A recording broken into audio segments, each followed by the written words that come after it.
হোটেলে আগুন লাগলে কি করবেন? বেরোনোর রাস্তা খুঁজে না পেলে করণীয় কি? বুকিং করার আগে কোন কোন বিষয় নজরে রাখতে হবে?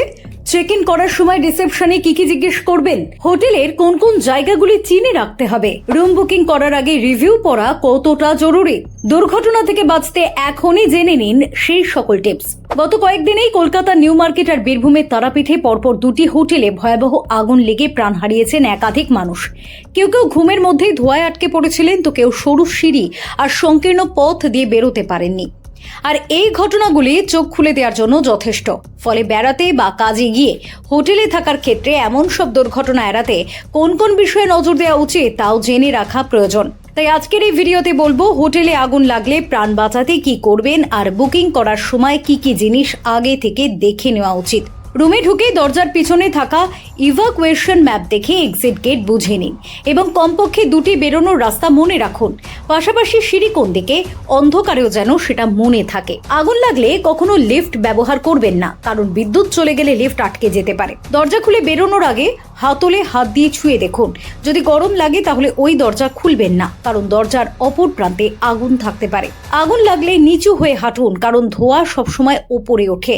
তাই মেঝের কাছাকাছি বাতাস তুলনায় পরিষ্কার থাকে, ফলে হামাগুড়ি দিয়ে বা নিচু হয়ে এগোলে ধোঁয়ায় কষ্ট কম হতে পারে। সম্ভব হলে ভেজা তোয়ালে বা কাপড় নাক মুখে চেপে রাখুন, ধোঁয়া কম ঢুকবে। বেরোতে না পারলে দরজার নিচের ফাঁক ভেজা কাপড় দিয়ে বন্ধ করুন এবং জানলার কাছে গিয়ে সাহায্যের সংকেত দিন। সেই সঙ্গে দমকল বা হোটেল রিসেপশনে ফোন করে নিজের রুম নাম্বার জানাতে ভুলবেন না। তবে সবচেয়ে বড় বিষয় হলো এমন পরিস্থিতিতে ভুলেও আতঙ্কিত হবেন না এবং জিনিসপত্র নিতে দেরি করবেন না, কারণ মূল্যবান জিনিস ফেলে দ্রুত বেরিয়ে এলে তা পরবর্তীতে বড় সমস্যার সম্মুখীন করাতে পারে।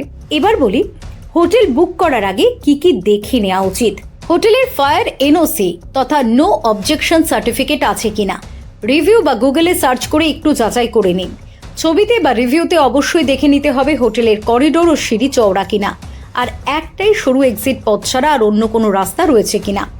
রুম বাছাই বা ফ্লোর বাছাইয়ের সুযোগ থাকলে সর্বদা নিচের তলার রুম নিন, কারণ উঁচু তলায় উদ্ধার কাজ সময়ের সাপেক্ষ বিষয়। পুরনো গেস্টদের রিভিউ পড়তে ভুলবেন না, কারণ সেখানেই জানতে পারবেন খুবচি, সরু সিঁড়ি, ফায়ার অ্যালার্ম কাজ করে না এই ধরনের কথা লেখা রয়েছে কিনা। আর যদি এমনটা থাকে তাহলে সতর্ক হন। অচেনা গলির মধ্যে অনিবন্ধিত সস্তার হোটেলের বদলে সবসময় পরিচিত ব্র্যান্ড বা লাইসেন্স প্রাপ্ত হোটেল বেছে নেওয়া নিরাপদ। চেক ইনের সময় অবশ্যই ফায়ার অ্যালার্ম, স্প্রিং কলার, ফায়ার এক্সটিংগুইশার কাজ করে কিনা সেগুলি রিসেপশনে জিজ্ঞেস করে নিন। আসলে এই সাধারণ সতর্কতাগুলি হয়তো মিনিট দুয়েকের কাজ, কিন্তু বিপদের সময় এগুলি একাধিক জীবন বাঁচাতে পারে। কারণ নিউ মার্কেট আর তারাপীঠের ঘটনা এখন একটাই শেখার বিষয় দেখাচ্ছে, সচেতনতাই সবচেয়ে বড় সুরক্ষা। আর হ্যাঁ, ভিডিওটি ভালো লাগলে লাইক শেয়ার করতে ভুলবেন না। কে বলতে পারে, হয়তো আপনার একটি শেয়ার করাতেই বহু মানুষ সচেতন হতে পারবেন।